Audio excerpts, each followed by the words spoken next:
Okay, I think this is done. Okay, so Grammie was talking about Tutu during our lesson today. Grammie, tell us what you shared about Tutu today. Well, my lesson was on Love is Spoken Here, and I was telling them about how not everybody has a mom or a mom and a dad, you know, and I said I'm one that didn't. I just had a really wonderful, faithful mom, and she kept us in the gospel, and she did her best, and she worked 2 jobs. She managed our apartment building to get our rent free, and she was a secretary. And man, could she type fast. I remember she was a fast typist because she didn't have a college education, but she got a job as a secretary at San Jose State College. Anyway, do you want the story about how we came out in the morning?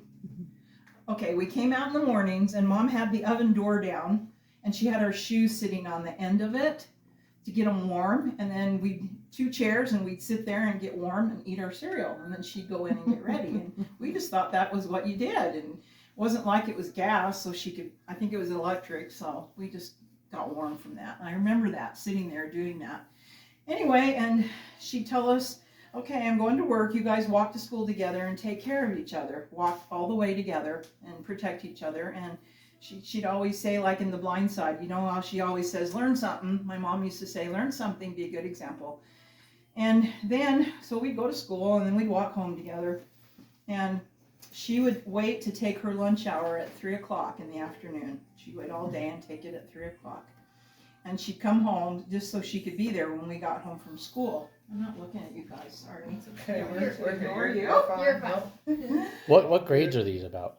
I was 10, so my brother was almost, I think he was 4th 8. grade I or was something? probably 10 and a half, yeah. I was in 5th grade, he was in whatever, 2 years down. 3rd. Yeah, something like that. And so, anyway, so she'd come home at 3 o'clock and be there, and she used to put out graham crackers. We each got 2 squares of graham crackers. We weren't really, really rich, but I didn't really ever feel like I went without. And then she'd put milk in these RC Cola bottles. Back then, RC Cola was the Coke, you know, type of a thing. But they were tall and skinny, and so she'd fill them up in the morning with milk and put this rubber stopper in it, and that's what we drank. We thought we were so cool drinking milk out of those bottles. That's cute. And then she'd made ask it us, fun to yeah, drink the milk. just made it fun. And so she'd say, oh, how'd your day go? What'd you do? Did you get in trouble? Did you do good on your test? Whatever. And then she'd say, okay, I'm going back to work till 5, so I'll see you a little after 5, and I want you two to stay close. You can play, but take care of each other. You could watch Amos and Andy on TV and the old black and white TVs. But just be good. Don't get in trouble, at least till I get home. And so we'd play and do stuff together, and then she'd come home and make dinner. But I was telling about how love is spoken in so many ways, not just saying I love you, but in those kind of things that she did for us. And I told them, I said, I remember walking around the house, the little apartment. It was only 2 bedrooms, a little bathroom, living room, and a kitchen. That was it. But we would put encyclopedias on our head, and we thought it was a game. And we'd walk around seeing who could keep the books on the longest. But guess what she was teaching us? Posture. She was teaching us posture and to walk straight. But we didn't know that. We just thought it was a game. And this lady was out in the audience, a young girl, and when I said encyclopedias, and I said, do you guys know what encyclopedias are? And these young girls didn't even know what they were. And I said, I remember my mom sacrificing to buy some encyclopedias for us, because that was how you did your reports. Yeah. You looked in the, whatever it was, A to Z, Have and A you through did your Z. reports. I still have a set Encyclopedia downstairs. Britannica. Really? Yes. That's And people cool. would come to your house like for solar or pest To control, and they them would door to sell door. encyclopedias. Yeah, well, They came she to wanted our us when we had the first apartment at Oh, your and yeah. Dad's places. They came and tried to sell us encyclopedias there. Well, she wanted us to have encyclopedias, and you know, sometimes we'd open a book and we'd learn something in Be it. cool pictures and topics. Yeah, that was kind of family home evening type thing. But I told them, I said, you know, she shared her love with us because she came to all my screechy band concerts. Oh, let me tell you about the flute. This is where everybody cried, and I was shocked. Okay, she didn't want me to feel poor. And I told her I wanted to play the flute, and so everybody was renting their band instruments, and she went down to rent a flute for me, and I guess she said they looked old and they were not in good condition, even though they were renting them. And she said, I decided I wanted you to have a brand new shiny flute. And so she arranged, I think it's because she was so pretty, she arranged with the owner of the music store to let her pay 50 cents a week. And these girls, again, looked at me, 50 cents a week? How could you pay off anything? I said, she just did that so I could take the flute and start learning. And then she saved up to pay it all off. I think it was like $300 way back then. And but she did pay 50 cents a week because she wanted me to have this brand new flute. And I went to school, and let me tell you, I felt so rich. I mean, really rich. I had the shiniest flute in the whole thing. And the other thing about my flute is it took me one whole year to be able to blow it. I don't know why.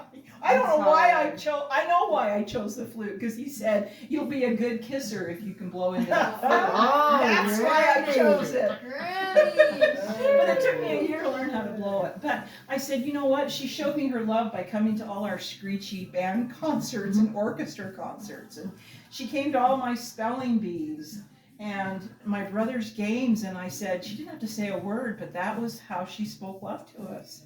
And you know, we didn't have a lot. I mean, she would try to get maybe a new tie or bow tie for my brother, I remember, or a new dress for me once in a while. I never felt like I really went without, but we just had a few jelly beans for Easter, and I think of all the stuff we do for Easter now and put out and all of that, and I'm sure she wanted to. But she always made sure we had vitamins, and those were expensive. She wanted us to have vitamins. But what else? I was telling you something else that I was telling them in here today. I told them about the flute and how she worked 2 jobs. Oh, and I remember her crying herself to sleep because she still loved my dad. Just because, I'm going to cry, just because somebody stops loving you doesn't mean you stop loving them. And I remember, I didn't think anything of it, but now I remember she cried herself to sleep. I could hear her in her room. And I remember thinking, why is she crying? You know, you don't understand when you're 10 years old. But she was a good mom. She made sure we went to church. She made sure that I dressed modestly. We had prayers. We had never missed a blessing on the food. What else? Well, you mentioned about all the flute years and being a good kisser. Maybe you could share about your first kiss with Dad. Yeah. My first kiss? We'll skip all the warm-up goodness. kisses. Just talk about Dad. Yeah, with Don't that. remember. First kiss with David Hardy at BYU. Oh, well, that wasn't my first kiss. No, with David, but the first kiss with him? David. We don't want to hear about all the other kisses. All your 500 other ones. That was all Well, practice you know, for Dad. Back when I was little, they didn't have the 16 thing. You know, you had to be 16 to date when the church came out with that. And I remember going to a few church dances when I was 12 or 13 years old with people, you know, in the ward. So I don't know, they didn't have that then, but I can't remember how old I was when my first kiss. Anyway, my first kiss with Grandpa? Oh no, with young strapping David Hardy. Oh, yeah, he wasn't a grandpa Yeah, he yet. wasn't. Young strapping David Hardy. Handsomest man on earth. Yeah. I don't think our first date, we went flying. He didn't kiss me that night. Flew on Probably the our first second date. date. That's Maybe our impressive. second date. I And can was take it like a kiss or like a 20-minute kiss? Oh. No, but it tingled clear down to my toes. Ah, That was a good one. that's I great. thought, this is really good. I think I want another one. Oh. Wow, that worked out. Good But job, it Mom. wasn't 20 minutes, no. Oh. Maybe 10. No, so I have to add in here. So Darren, my brother, when he was a junior in high school or a senior, I can't remember, but he went to like prom, and he got home, and Lance was like, "Hey, did you kiss your date?" And he's like, "Yeah, once, for 20 minutes." Oh, we had a few 20 minutes and longer ones. Oh, gotta invest in chapstick, Yeah. grandkids. No, he was the best kisser. And did I ever tell you how Grandpa became such a good kisser? How? You taught Okay. him? No, I didn't teach him. When he was in 7th grade, he had a friend. And she wasn't a girlfriend. They didn't like each other. Her name was Kathy. And they decided one day after school that they needed to practice how to kiss. That's crazy. So how old were you in the 7th grade? Like 14, Like 12, 7th grade, 13. 13 years old? And I should do that. I guess they were thinking, oh, we're gonna have to learn how to kiss. So he said, we probably practiced for an hour and a half, kissing each other, and then we'd say, did that feel good? Or, I mean, he said there was no sexual So funny. That's attraction. so funny. Nothing But for happened. They their just practiced spouses. kissing, and I said, what? Grandpa. So that's how he learned. He was the best kisser. Maybe it paid off. Yeah, maybe. There you he go. did. We should all have a kissing buddy. Well, Huh? it's May 10th, 2024. Good day. I know. I remember Paige telling me, my dad's giving me March. $1,000 if I don't kiss anybody until I'm 16.